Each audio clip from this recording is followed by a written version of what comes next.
Topping news, the Ministry of Youth, Sports and Culture preparing to begin a 3-month training for the National Youth Guard program, slated to begin January 2023.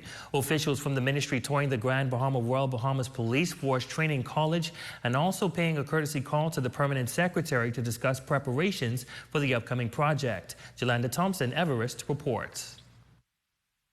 A 27-month program has been created by the Youth Division in the Ministry of Youth, Sports and Culture, geared towards teaching and training youth ages 18 to 25 how to become equipped and ready for national disasters, emergencies, and tragedies. It is said to be a rigorous exercise, enabling the youth of our country to make haste for future calamities. Officials from the Ministry of Youth, Sports and Culture touring the Police Training College, which is expected to be the official site for the 3-month training.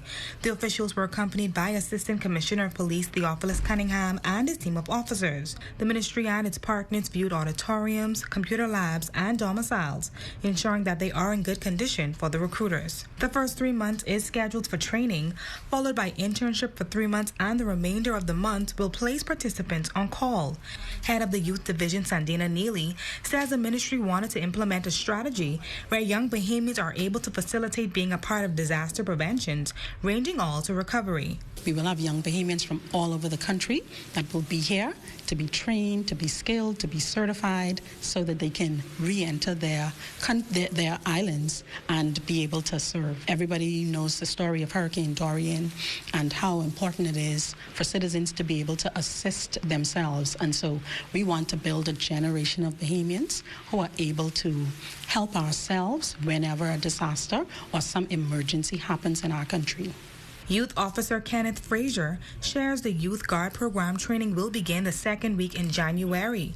He reveals that the training is all for Bahamians, including those located on family islands. Applications can be found on the Ministry of Youth, Sports and Culture website. One of the reasons we're excited about being in Grand Bahama is because we're thinking about this and Abaco being one of the heaviest places that are hit by the storm. So we realize that people here are aware and understand the kind of things that be needed for the persons in this particular program. We want to make sure that the persons throughout the entire country are able to help protect their communities, to be able to be active citizens in protecting and building their communities. We realize that as storms hit, that the persons who are on the ground are the ones who are most affected and the ones who can actually help mitigate the processes as soon as possible. Officials from the Royal Bahamas Police Force say they are pleased to work along with the Ministry of Youth, Sports and Culture. Assistant Commissioner of Police responsible for Human Resources and Training, Delarice Ferguson, expressing that initiative as such is in the mandate of the police force. It actually aligns with the Commissioner's policing plan for 2022, one of the priorities that speak to youth engagement.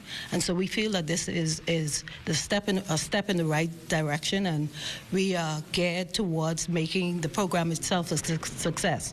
All hands are on deck in Grand Bahama. We have the Assistant Commissioner here who is ready, his staff along with the Director of Training here, Assistant Superintendent Delavo, who's ready to receive those cadets once they arrive in January. The training will be facilitated by the Ministry of Youth, Sports and Culture in conjunction with the Royal Bahamas Police Force, the Royal Bahamas Defense Force, the Disaster Reconstructive Authority, the Ministry of Social Services, the Drug Council, and the Ministry of Health and Wellness. For the Bahamas Tonight, the Northern Edition, I'm Jolanda Thompson, Everest.